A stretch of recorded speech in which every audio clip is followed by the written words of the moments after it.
things like shame will raise inflammation levels, will dysregulate our immune system, which inflammation is a product of, and will dysregulate our nervous system, impacting that hypervigilance, sympathetic overactivation. So shameflammation is really just my made up word on the commentary of the mind-body connection of how our thoughts, our words, our experiences will influence our physiology.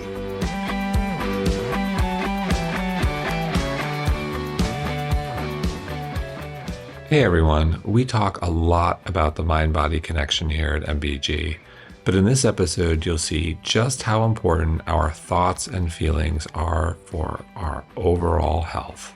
Today we have Dr. Will Cole back on the show, and Will says that anxiety, shame, and trauma can cause as much inflammation as a diet full of ultra-processed foods.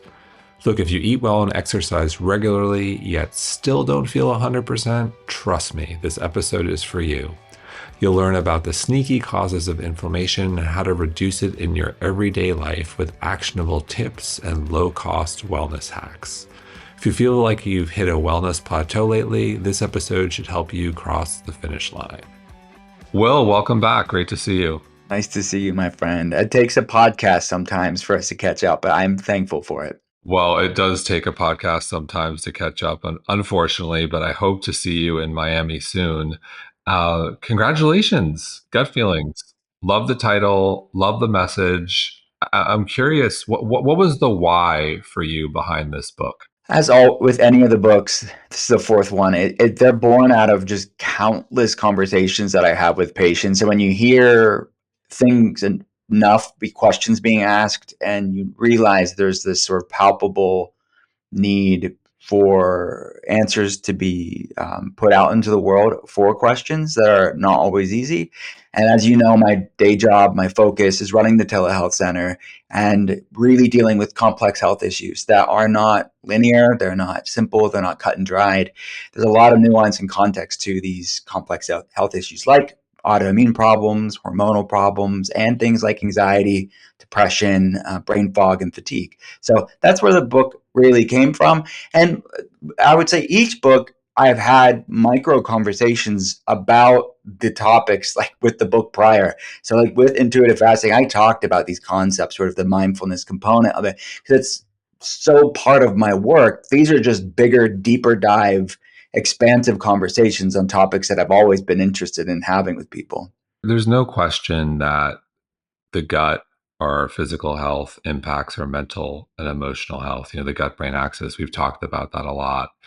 And there's also no doubt that our emotional health, our spiritual health, our mental health impacts our physical health, although we don't talk about that as much. On that note, can you share maybe some anecdotes of people you've worked with who their emotional health was really affecting them physically? Oh, yeah.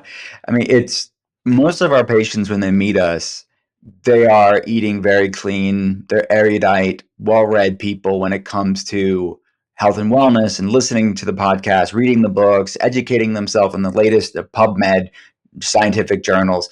But they are still struggling with things that I kind of refer to as like the dark corners of wellness. They're not really like looking at everything. And it's tough to be the person that's going through a health issue, but also be your own health advocate and being your own doctor and navigator. So for us to act as that role for them as someone outside that's collaborating on their health and are objectively looking at this stuff. So certainly there are still things to deal with for those people, whether it is fine-tuning the food protocol, like they're better off than they would be if they weren't doing all the things they're doing, but objectively some nuance and tailoring for the food protocol, or adding in some additional supplementation or some biohacking protocol that we know to be effective. Yes, on the physiological side, there are some tweaks and optimizations to do. But on the feeling side, I find that for many of our patients, they know it intellectually, but they don't really go there so much. They almost gaslight themselves and making light of something that should deserve their full attention, that they're not really giving it the full they don't realize the full impact it's playing on their health. So that could look like chronic stress for someone.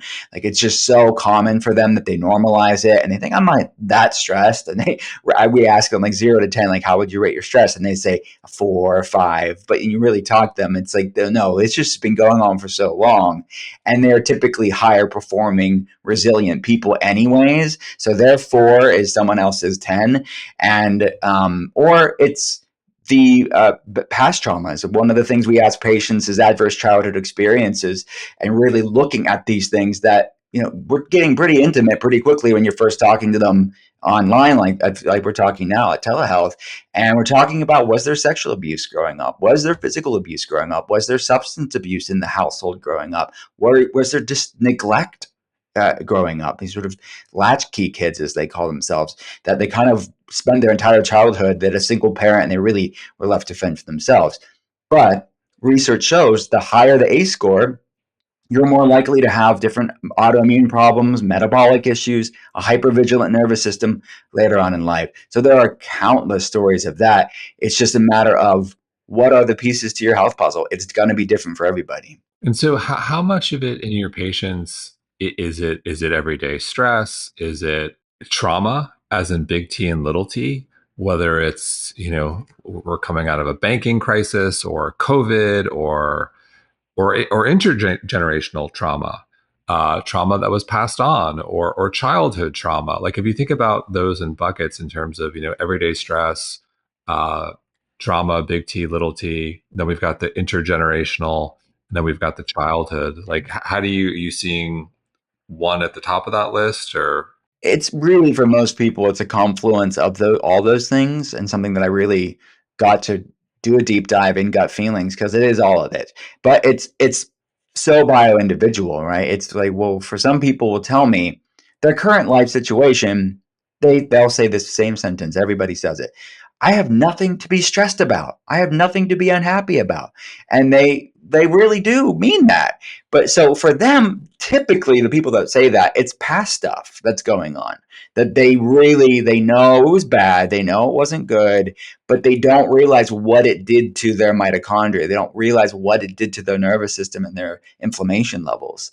So I would say that the past trauma, let's just say unresolved past trauma, is probably a bigger, more insidious one, because so many people will just gaslight themselves again and say, well, I know people that have gone through worse than me. I didn't go through a genocide. Like it's that sort of comparing to something worse than yourself, or they know it's not good, but they're not aware of the research of how it could impact your health today. They think it was just stuck in the past. It was something in the past. And then of course, part of that is intergenerational trauma too, which is even more to unpack. Like the impact that our ancestors, what the experiences of our ancestors, how is that physically impacting our health today? Which the science around that I talk about in the book is just, it sounds science fiction, but actually is really based in a lot of evidence-based literature. When you think about it, the practice of saying to oneself after experiencing a trauma, to say, it could have been a lot worse, I'm fine, is generally like a good practice. I'm so lucky you got into a car accident. I'm so lucky I'm okay. Could have been a lot worse, versus the person who walks out and says, the car is wrecked. This is terrible. This is such a pain in the ass. Like, I think it's better to be the person who walks away saying, I'm so lucky to be alive. I'll deal with it. All good.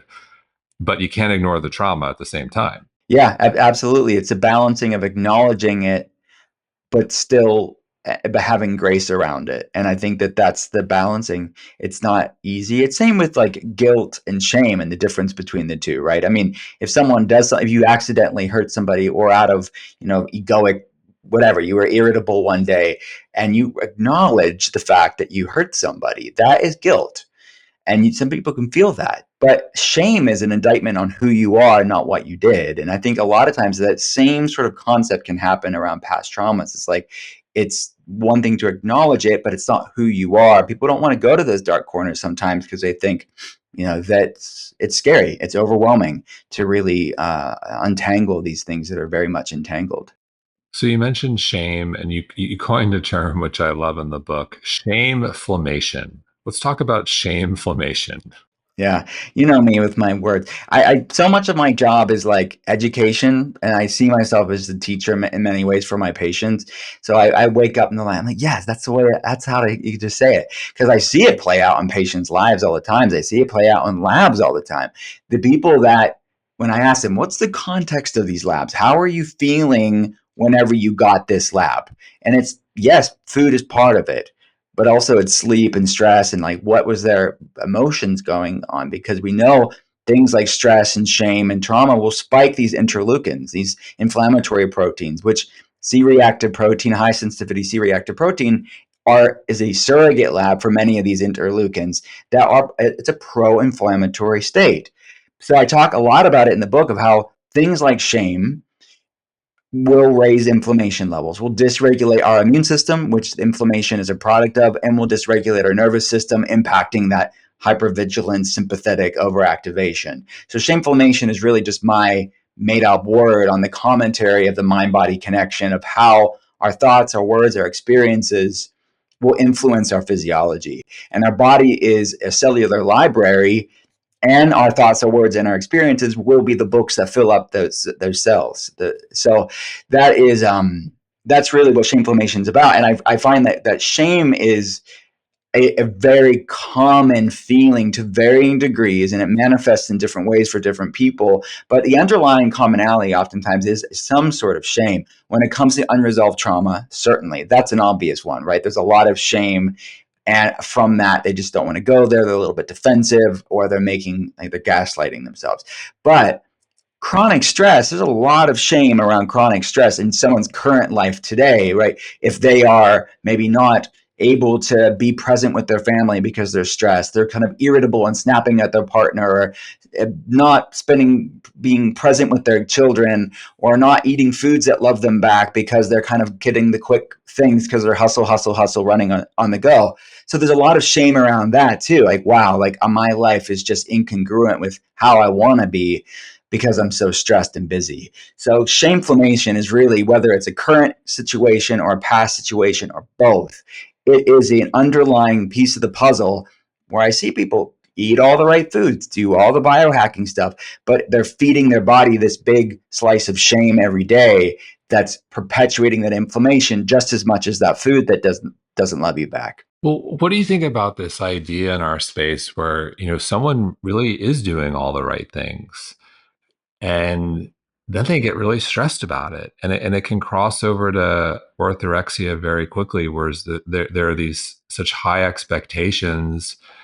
Am I doing enough? Or, oh my God, I accidentally had a seed oil and it's going to take forever to get out of my system. Or, I had too many cookies. Or, I think it can go various directions, and it could be really upsetting to people and kind of negate some of the benefits, at least I believe that, of all the good stuff you're doing. Totally. And that's another big part of what I talk about in gut feelings is people's relationship with themselves, ultimately, and their relationship with their body and their relationship with food. Because this always the checking point. Like these are the constant conversations that I'm having with patients of checking with themselves. Like, what are your most effective needle movers in your toolbox? Like, what are the things that are going to really get you feeling a great life, at feeling great in your body and loving your life and nourishing yourself on all levels? And it can start out with the best of intentions, but get to really an nefarious, malignant, obsessive place, of which shameflammation really can be born out of somebody's wellness journey, right? Then, like you said, it's like, oh my gosh, the plant defense and nutrients, or the lectins and the phytic acid and the alkaloids and the gluten and the whatever, all the stuff. It's like, yes, we have amazing information. Yes, we can learn about these things, but ultimately also context matters. And also, is this even relevant for you?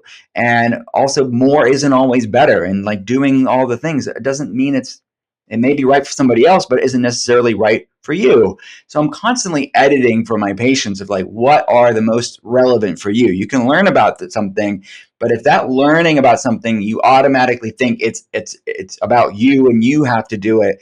That's the problem, is people hear about all the things and the supplement graveyard grows and sort of the food list shrinks, and it really can get to an orthorexic place, which just is antithetical to wellness. And we have to check ourselves and ask ourselves, why are we even doing this? If we started to do this to feel better or to deal and support something within our health, but then we've lost our way. So it really, in part, Gut Feelings was a conversation for for the wellness community, because these are the people that I talk to, and it's nuanced, because it's when you're going through real health issues. I get it. We need to get out of the woods, but you to strike a balance where it's not, okay, let's then go to the other end of the spectrum.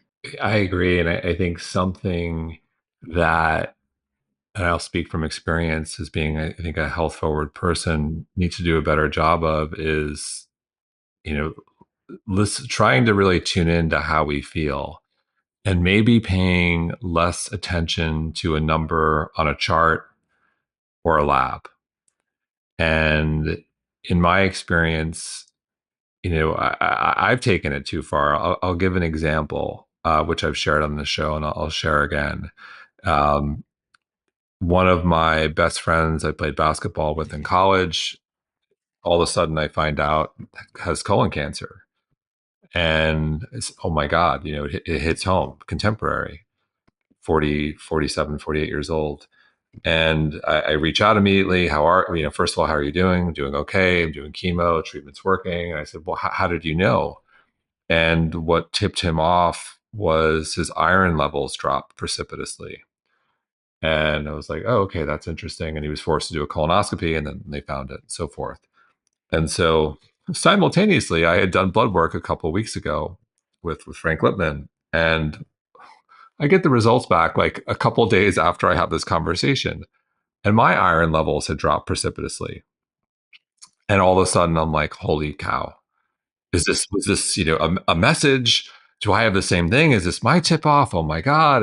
And because they dropped, the advice was you should do a colonoscopy. And I'm over, I think I was 47 at the time, or 46. And so I say, oh, okay. Although I was very conflicted internally, where I'm saying to myself, I'm not my friend. I'm I'm much better shape. I take care of myself and so forth. But like, maybe this is a sign. And so like, very unlike me, I just start like freaking out about this. And I am so anxious. I'm able to get the colonoscopy like pretty quickly within like a 2-week period. Leading up to the colonoscopy, I start like fully experiencing like digestive symptoms, like pain in my stomach. Like I'm like, something's wrong. And then I get to the colonoscopy, and it's like delayed. It's supposed to be first thing in the morning, and I'm sitting on like the gurney for like 3 hours. And then I'm about to go in, and my blood pressure is like fucking sky high. And my blood pressure is totally normal. I'm like, yeah, no shit. I'm like totally nervous. And they're like, we can do the endoscopy too. I'm like, do both. Turns out I'm totally clean. And the iron level to this day is a little bit of a medical mystery. And I'm just like, all right, who knows?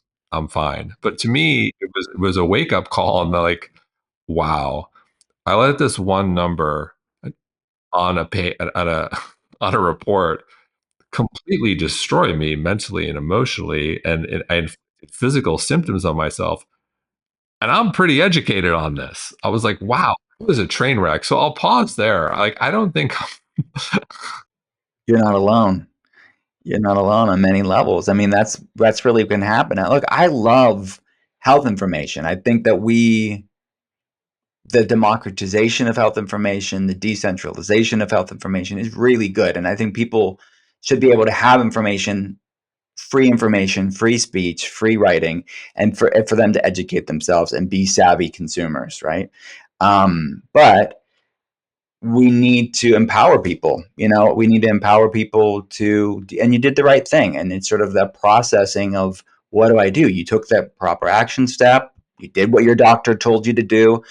But it's all of that, it's easy to go down to that tailspin of, well, this could be a sign, or like, why would mine drop? I see it play out in patients' lives all the time, of fear and anxiety around health. And especially when you don't feel good, like you felt fine until, the stress of it all. exactly. I was fine until I saw this number, and I'm like, oh my God.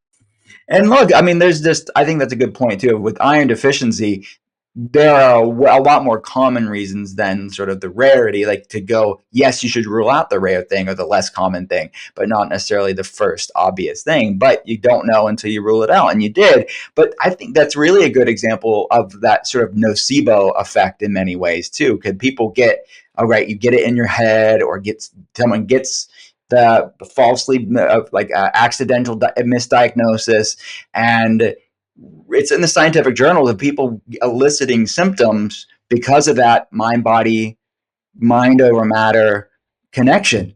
And just as the placebo effect is researched, very well researched, of how someone's own thoughts about the treatment or the health condition will impact results positively, the nocebo effect really shows the opposite. There's reports in certain journals talking about somebody getting a false diagnosis, was misdiagnosed of a terminal illness, and months later passing away, only to find with the autopsy that they never had it. It was just that ruminating thought of destroying their health that did it. So that's the power of the mind, power of our emotions on our physical health. I'm sorry you went through that. That's horrible.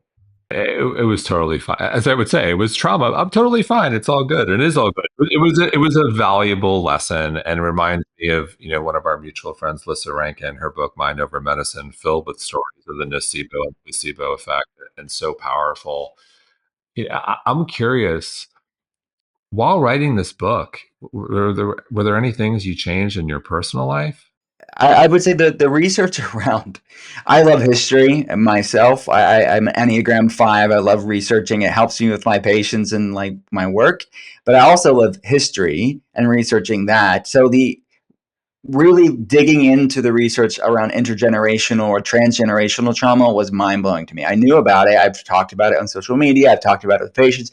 But to read all the studies done, whether it was the Ukrainian genocide, man made famine in the early 20th century, or the Holocaust in Poland and Germany, or the Rwandan genocide in the 90s, it is so fascinating to me how people who have gone through these atrocities not only impacted them and their health, but was passed on to their descendants, 2, 3, beyond generations down. These methylation variants, the way that the body's expressing itself in the form of metabolic issues, hormonal problems, autoimmune problems, and mental health issues. That is staggering to me. So that really got me thinking, wow, thinking of all the thousands and thousands of patients that I've seen over the years, how much of our health, and science is just scratching the surface right now, how much of our health is really this sort of, I don't want to say karmic in a way, but it is this epigenetic heirloom of we are just kind of continuing on these cycles of experiences from one generation to the next. Is there anything you've decided to tweak in your own life where you said, maybe I'm overdoing it here, or maybe not paying enough attention over here? For me, it's I upped my amount of breath work that I'm doing. Uh, the research of it sort of metabolizing stored trauma, because I know my family had some messed up ish. Like I just know a little bit about it to know, okay, whether it's my past trauma, my current stress, or some intergenerational trauma, to a certain degree, it doesn't really matter, but to know it's there, you have to really know what you're dealing with to a certain degree to deal with it and face it. So to go there with holotropic breath work is definitely something that I didn't do before, but in researching this book, I really gave it the credence. I knew it intellectually for patients, but I didn't practice it myself. And that's something that I definitely integrated into my life since while writing the book and since then. Breath work is just so powerful. And one of the reasons why I love it, uh, it's a real time tool. You could be in I love meditation, but you could be in a very stressful conversation, and you can go to your breath work depending on depending on what type, but you could go to your box breathing or your inhale for 2, exhale for 4, and the person a foot away from you will have no idea. You can't say, all right, let me go do my TM. I'm going to come back in 20 minutes and then we'll have the conversation. That's powerful. Yeah, absolutely. It's a way to anchor yourself in the present moment. which meditation does too, right? I mean, breath and meditation are so intertwined, but it is a very much a somatic experience too. It is a really good, I mean, depending on the type that you're doing, but specifically this holotropic breath work, which probably would be not as accessible to do when you're at work. I think the box breathing and these other sort of methods are more appropriate for everyday routines, which I definitely do in between patients, consulting patients as well. But these bigger, like maybe let's call them more advanced breath work, they are profoundly uh, somatic. They're profoundly a way to strengthen that parasympathetic, which many of us, me included, it's not doing the best all the time. You know, we are in that fight or flight stress state. Even if we love what we're doing, our culture's sort of like geared towards that, plus the distraction and numbing and all the dopamine sort of dysregulation that happens there too. But to me, I see breath work as a sort of vagal nerve exercise that's really kind of, I feel so much more rested and digested. Like everything's working. My gut brain axis is a lot more regulated after a breath. And that's why it's such an integral part to the protocol in the book. So something else I really enjoyed in the book, you mentioned culture, and we tend to think about cleanses in terms of restrictive dieting, but you're doing an amazing new cleanse. It's unfriending unkind people. Let's talk about that cleanse. Yeah, it's the best, man. It's the best. And it's not just about foods that don't love you back. It's also about like social media accounts that aren't just loving your mental health back, right? And then maybe that not that person's even intention, right? It's the nature of social media. Certainly, sometimes it is, right? It is directed towards you, but we have to really edit our life. Like, what are we exposing ourselves to? Because that also can impact our nervous system and inflammation levels, and therefore our endocrine system or hormonal system. So yeah, I mentioned that unkind people fast for sure. I think regularly people should be vetting the people that they're following. What are they showing up in their feed? And then on some platforms like TikTok, for example, it's just being fed to you, right? The algorithm's feeding predominantly people, audiences that they think you would like, but it's not people you're following. I mean, really even editing that so the algorithm hopefully can stop serving you things that are really not congruent with your wellness. So it's something that I think we all should do more of. So on that note of people who aren't loving you back and TikTok, I have to ask, recently you did an interview with Gwyneth Paltrow in which she outlined her routine, and it's gotten a lot of blowback. And, in the interview, she's got an IV. She talks about she does intermittent fasting. She has coffee or green juice, starts the day with 20-minute meditation, works out for an hour. Then I believe it was sauna, dry brushing, and then lunch, soup, bone broth, and then a paleo dinner. And you're the only one, because you work with her, and her like has the full context as the why behind the routine, but can see the controversy in that the knock on wellness, our world, is that it takes too much time, it's too expensive, or people can take things too far, which can result in orthorexia. So eh, I'll just pause there. What are this is like, you know, blown up in a way that's, I'll leave it at that. What are your thoughts? It's a hyperbolic to say the least.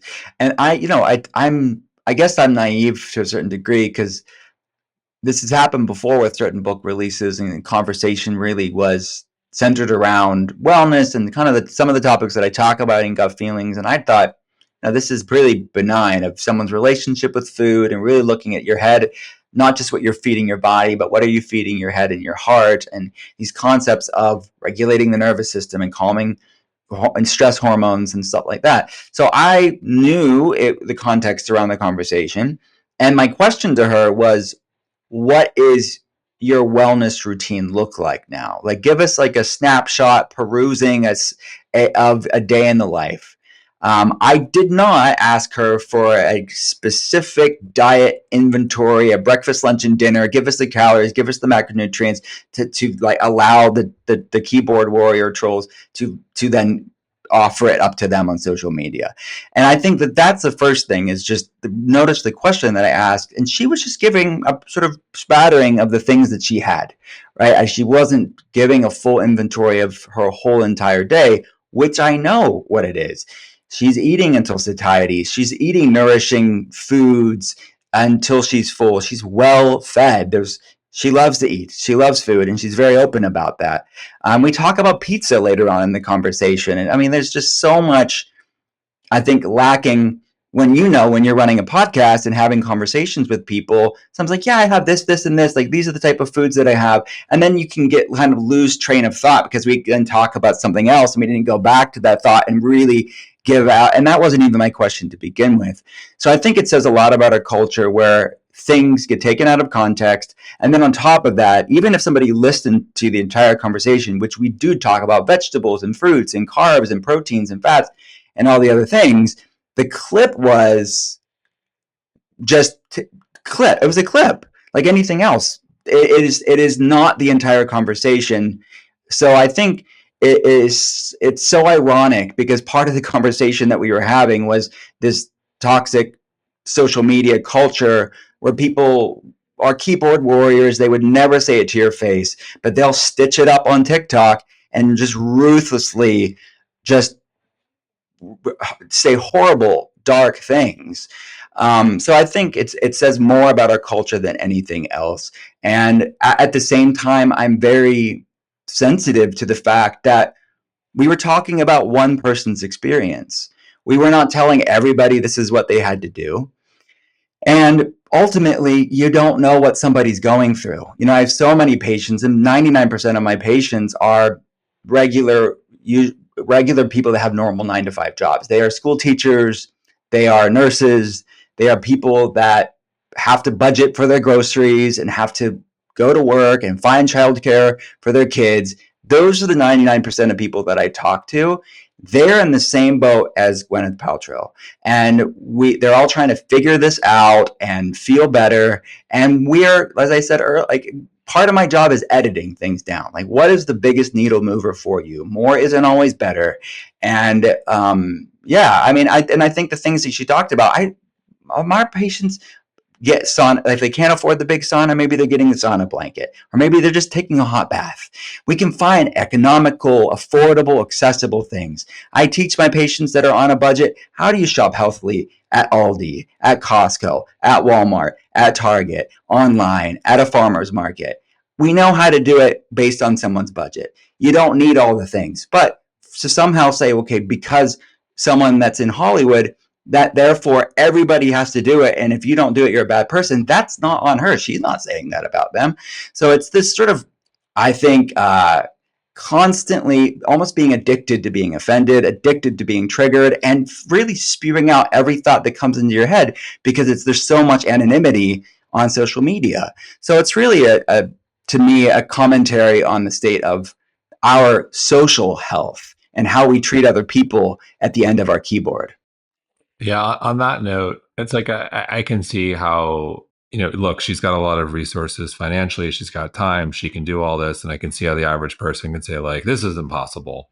But, hitting on, I think the cultural issue specifically with algorithms and TikTok, there's a study we reference in the book that Colleen and I wrote that's coming out in a couple months, The Joy of Wellbeing, where at Wharton, they analyzed the most emailed list of the New York Times to see, like, what were there certain qualities in terms of emotion, and they looked at anger, awe, and anxiety. And the number one factor for determining virality, essentially the emotion would lead to being the most emailed article in the New York Times, essentially like being viral, was anger. Anger increased virality by, I think, 34%. So just if you think about this, the platforms and TikTok, what drives engagement Yeah. is anger. Oh my gosh. Wow. That breaks my heart. It really does, because you see it and people are almost slaves to the algorithm. They don't even realize that they are they are being served content to tap into anger, their own anger, and it's weaponized on social media and magnified. I'm always surprised at how dark it can be. Hopefully, the algorithms can do better, because you go on some social media platforms, it's weird actually right now going through this. Instagram's very light and airy. Yes, there's some conversation. Yes, there's some freedom of speech. I don't know if I describe Instagram as light and airy, but Yeah, right. Maybe right now for me. I mean, I've seen it dark and nefarious, but right now, I don't know. But TikTok's like another beast, but I think it's how they're serving it and who they're serving it to sort of amplify this sort of collective troll beast. Like, it's interesting. Yes, all social media is tapping into these negative emotions. I get that 100%. But yeah, I don't know the solution, because I am such an ardent advocate for freedom of speech. I just think we need to teach people context and kindness, but also offer freedom of speech. yeah, I don't even have TikTok on my phone. I took it off. I uninstalled it. I uninstalled it because of this, because I'm like, you know what? It's just noise. It's really not good for regulating my nervous system. That's what I'm talking about in gut feelings. Like, I'm practicing what I talk about in the book. Like, it's a little bit of a digital detox for me right now, because it's just not good. And no matter what situation we're in, I think that we all can check ourselves with our relationship with technology. And I think it's an important point to make. You mentioned some of the low cost or no cost practices we can incorporate. Because look, I get the big objection where health and wellness is expensive and timely. We talked about breath work. Um, a favorite of mine, which I don't actually do because I don't like it. Cold plunges are all the rage these days. But take a cold shower; it's free. What else comes to mind for you in terms of things that are low cost or no cost, which really do have great benefit? Oh my goodness. I would say the vast majority of things that I talk about in the book are free or low cost. I didn't plan on that. I'm just was showing what the research is showing. It just so happens that a lot of exciting research is being done on these free and low cost things. So there's a 21-day protocol in the book to just really introduce yourself to what the research is showing of ways to strengthen that vagus nerve, the largest cranial nerve in the body that's responsible for the resting, digesting, calm mechanism in the body, a way to calm stress hormones in your body. This is a neuroendocrine connection, and be that vagal nerve exercise to strengthen that parasympathetic aspect of the autonomic nervous system. So every day they have a gut and a feelings action item. They have a physical and a mental, emotional, spiritual side of that conversation to support both sides of that same coin. And some of the feeling stuff, I mean, things like breath work, completely free. Meditation practices that I teach about in the book, completely free. Other than your time, I get it. People will say, well, I'm so busy. Well, some of these practices are 5-15 minutes. The things that the average Westerner does for 5 to 15 minutes, please. We all have that. So forest bathing, the research around forest bathing. And even if you live in an urban area and don't have access to some grass, some trees, and let alone a forest, research shows even pictures of nature can be a meditative, calming space. So on all levels, these are free or low cost things. Or I talk about cold plunges and how it regulates. I mean, we implement that into many patients' protocols as a way to regulate their nervous system. Completely free. You don't have to buy the fancy white cold plunge. You can just get a cold shower. You can, and that's very free for your heating bill. So, or get a metal bin. I have some patients that just get a metal bin, put some ice in it, and do it that way. Very low cost ways to do it. And as I mentioned earlier, sweating is within the protocol in the book. As with patients, there's the higher end saunas, but maybe it's going to be the sauna blanket. Maybe it's just working out and sweating that way, or maybe it is a hot Epsom salt bath and doing it that way. We're talking about really, no matter what price point you're talking about, these are free and low cost things. There's many other things that I talk about in the book, but those are some. On the gut side, soups and stews. It's a really easy way to get a lot of fruits, a lot of vegetables and a lot of protein into one meal. You can batch make it, you can meal prep, you save money in the long run of not eating out, and a little goes a long way as far as supplementing your meal with the soup or having it as a meal. So those are some ways. And the bone broth, if it's more expensive to buy the bone broth already made, but you can make your own using the chicken that maybe you already had and using the bones like our ancestors would have done to be more economical and reusing food. And then there's plant-based options for people as well. So yeah, those are some of the things that I talk about and think about within the book. So the title is gut feelings. If we were to separate gut from feelings and look at, whole body health, is it 80% gut, 20% feelings, or vice versa? How do you think that pie slices? That is a very much individual situation. So I have patients where I run labs and you really look at the landscape of where they're at. Like their gut looks pretty good for the most part, but yet their inflammation levels are really high and their hormones are all dysregulated and they feel wired and tired. For them, those physiological markers that are off, their HPA axis is off, their brain adrenal axis is off, their estrogen, progesterone, testosterone is off, and these inflammation levels are high. For those people, that is an obvious indication that maybe their high pressure job or their high ACE score, their adverse childhood experience score, is contributing to their dysregulation on their nervous system and their endocrine system and their inflammation levels. And for some people, it's very obvious that their ACE score is 0. They went through nothing as it, like they are the unicorn when it comes to childhood, and there's no stress in their current life. It's nearly all physiological. Those people may tell me, well, I'm stressed, but I'm stressed about not feeling well. That's completely different, right? It's like they're stressed about their physical health or they're anxious about their physical health. Like who wouldn't feel like that in that situation? So for them, it's more circumstantial around their physical health. And we have to deal with the underlying gut issues or whatever it may be, mold toxicity, Lyme disease, things like that, to deal with it, to heal. For most people, it's going to be a bit of both. And that pie chart's going to be different. And it's just going to be a combination, a confluence of both the gut and the feeling stuff. If you would have asked me a year ago, I probably would have said that nutrition and exercise, the physical, are the absolute critical foundation and will get you 80% there. And then the remaining 20 was spiritual, emotional, mental. I would put environmental. Maybe I give it a little, maybe environmental 20.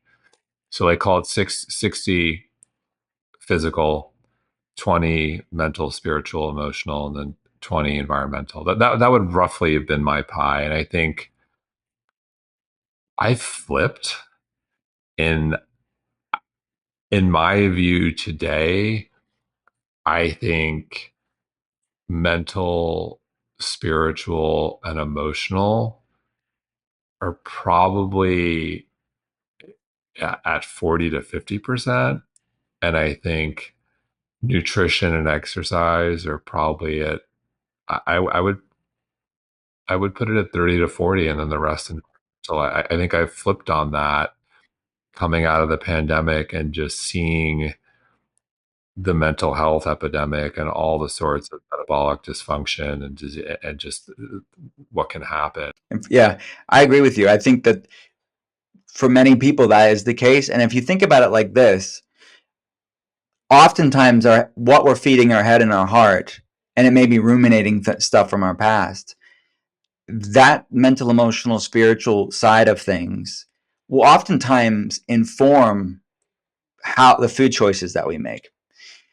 So it's like, yeah, I think if you take that perspective, yeah, if you regulate someone's nervous system and give them tools to ground themselves, and really some of the research that I talk about in the book about self-compassion and gratitude, what will that do to the food choices they make for breakfast, lunch, and dinner? Yeah, so if you see that as like the seed of the choices that they make, we could probably go even higher for the feeling side of things. It's interesting. We haven't aired this pod yet, but I had Jillian Michaels on, and we were talking about The Biggest Loser and talking about some of the extreme cases of obesity, like extreme, like this is life or death. I got 100, 200 pounds to lose, and this is a life or death situation. And in summary, I want everyone to listen to the show, but for those people who have so much weight to lose, like this is way beyond nutrition and exercise. Like you need a psychiatrist, you need a therapist. Like there's some deep there's some deep stuff that needs to be worked through. Absolutely. I mean, something that I talk about in the book around, and I've seen be game changing for those type of people is EMDR, the specific type of therapy, eye movement, reprogramming basically of the limbic system. It can shift things and it never ceases to amaze me what it can do to food sensitivities and metabolic issues and people that were just could not, whether it's lose the weight or lower the inflammation levels or decrease their flare-ups. It wasn't until they dealt with whether it be seeing a therapist, for this, to use this example, that they were able to even stop the self-sabotage, to stop the self-sabotaging behavior with the foods that they're eating or the things that they were ingesting in some way. So for those not familiar, you gotta walk us through what EMDR is briefly. Yeah. So it's a growing field of psychiatry therapy that I believe was popularized in the 1980s. So it's nothing new. It's just, I think, becoming more accessible and more talked about within certain corners within our space of wellness. And it involves specific eye movement and kind of reprogramming past experiences to, in a way, so I would include, I don't know if EMDR specialists would include this as a somatic experience, but I would, and what I've seen with patients, it's using eye movement to reprogram the nervous system and, in a way, metabolize and clear out past trauma. So the nervous system isn't stuck in that hypervigilant state. It's really, in a way, strengthening that vagus nerve. And the mechanism of action in many studies will tell you we don't know exactly how it works, but the science is very clear. The results are very clear as far as it being a very effective tool for people that have gone through childhood trauma or PTSD through a military war or any really big T trauma that people may have gone through. So of all the tools available in our wellness toolkit in 2023, and there are so many, what's underrated in your opinion? What should we be paying more attention to? A lot of the feeling stuff is, I think, something we should be paying more attention to. And that's why, in part, why I wrote the book, because I feel like for the average type A aficionado, they will see it as being something superfluous. Like, yes, it's important, but like you were saying, like the nutrition, the exercise, the biohacking technology, the more stuff is more important than this stuff because it almost seems less sexy or less effective, less prescriptive, certainly, less linear, less Western. And I feel like that oftentimes, as we kind of said, will inform the decisions that you make, but it also will modulate your biochemistry just in and of itself, even without you making any decisions from a more regulated state. You will see physiological changes, i.e., like better circadian rhythms of the cortisol rhythm or lowered inflammation levels and better mood and energy levels just from tapping into some of these acts of stillness that I call in the book.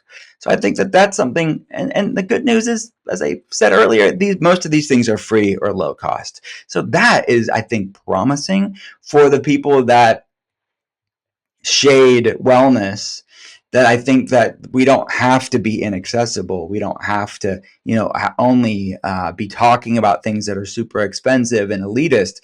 We can really look at these things that no matter who you are, no matter what socioeconomic background you are, we're all in the same boat, and we have access to these things like breath, like nature, like meditation. And is there anything in your opinion that is overrated that possibly we're overemphasizing? I don't. I don't. Because I could say some things, but I feel like for some people, it's a really effective tool. I'll say one thing, right? That can be overrated, and it's not overrated for everybody, but it's peptides. I have used peptides myself. I've experimented with it. I have patients that use it, and it has been a game changer for them for a season of their life. But I feel like, especially within the biohacking community, it's always the new. It's always the next thing that they take, and it's this magic bullet, right? That you need to get access to, and it's not always legal in every place. There's definitely legalities when it comes to this conversation too, but there are clinics that offer peptides and things like that. I feel like that isn't always a needle mover for everybody. And I feel like, yes, it can be a tool within your toolbox, certainly. But I feel like when I see these, like the next biohacking thing, sometimes it can be a bit overrated for the average person. That doesn't mean you shouldn't talk to your doctor about it and maybe experiment with it if you're a good candidate for it. But I haven't seen it be this panacea for everybody across the board. And just for clarity, you're speaking about peptide injections, not collagen peptides. Yes, not collagen peptides. Yeah, I'm talking about peptide injections. And there's many out there and a lot of exciting research around it. I'm not saying there's not promise around it, but it is a tool within the toolbox. It's not a replacement for these more foundational things. So I always love a good grocery list. What are your top 5 gut feeling foods that we should enjoy? Oh, soups and stews. I think it's day 1 to 3 in the protocol in the book. The gut action item is really centered around lots of soups and stews. And something that I've implemented in patients' protocols for years is something called the GAPS protocol, or the gut and physiology syndrome for people with autoimmune conditions, or gut and psychology syndrome, the gut brain axis. So, bone broth based soups, if you eat meat, it could be, if you're pescatarian, there's fish broths, which isn't so common in the United States, but is really common in other parts of the world. So if you're pescatarian, that is an option for you there. But wild, organic chicken broth, grass-fed beef broth are really good, nourishing things. From a protein standpoint, I see a lot of people that have these hypervigilant nervous systems and immune systems from past trauma, stress, and underlying gut problems, and a combination of both, that's causing a lot of food reactions to a lot of protein. So bone broth protein is one great way to nourish, satiate the body, but not irritate the gut. And then it's a way to get a lot of vegetables in, fiber-rich vegetables within your meals that are easier to digest. It's almost pre-digesting foods. So instead of having lots of raw vegetables, which is nothing inherently wrong with that, for somebody that's looking to recover and heal and nourish the gut-brain axis, it may take time until you reintroduce more raw vegetables. So for a time, it's sort of this proverbial siesta for your gut-brain axis, and kind of taking the work out of digesting lots of raw things, but still having them in the form of soups and stews. For people that have extra sensitive digestive systems, we have them even puree their vegetables and start with lower FODMAP typically if somebody has SIBO. And then lots of protein in there as well. So I would say that should be on your shopping list. And there's recipes in the book for people can learn how to do this. Fruits, I am a big fan of fruits. And I think that people that are looking to help their gut feeling axis, something that I talk about in the book that I have patients do, is cooking the fruit down if they have extra sensitive digestion issues. So they almost making a compote, like the inside of a pie without the pie part, without the crust part. And it makes it more digestible, and it can be really delicious. It's like eating a pie. You can drizzle some honey on it and have that as sort of your sweet part of your meal. So I think those are something else to think about. And I think that, as I mentioned earlier with the protein sources, you don't have to necessarily go to the higher end health food stores.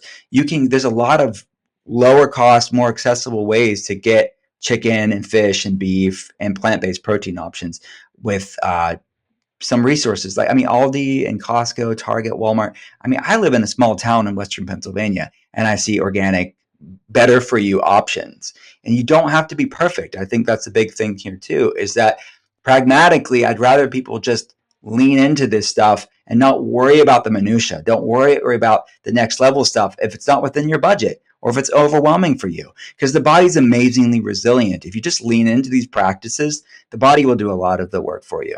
I agree. And you mentioned that you don't have to necessarily shop at, an Erewhon or Whole Foods. You've got people on Instagram like Bobby Parrish, Flav City, or Clean Kitchen Nutrition, and basically their whole feed of reels, they're going to Walmart, they're going to Aldi, they're going to Costco, they're going to Target, and all these places have wild, they have grass fed, they have pasture raised, they have organic, and they've got deals all the time.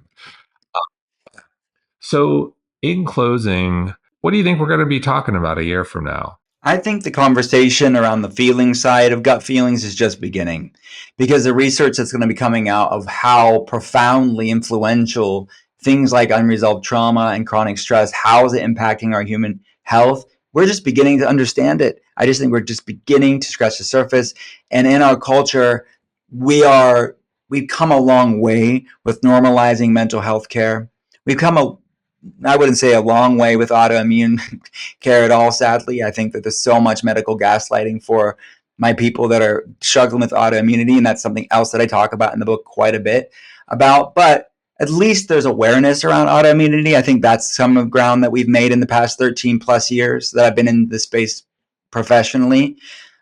So I feel like what we're going to be talking about more is what role do things like chronic stress and shame and trauma, how does that impact our physical health in the form of these issues, autoimmune problems, inflammation issues, and mental health issues today? So it's important because we have to know what we're dealing with to do something about it. So when people start having these aha moments and think, wow, I'm not just weak and broken, and there's not just something wrong with me, I can actually deal with these issues and start to feel better and heal. That's very, very promising for me. Agreed. Well, congrats on the book, Gut Feelings. Thank you so much. Thank you.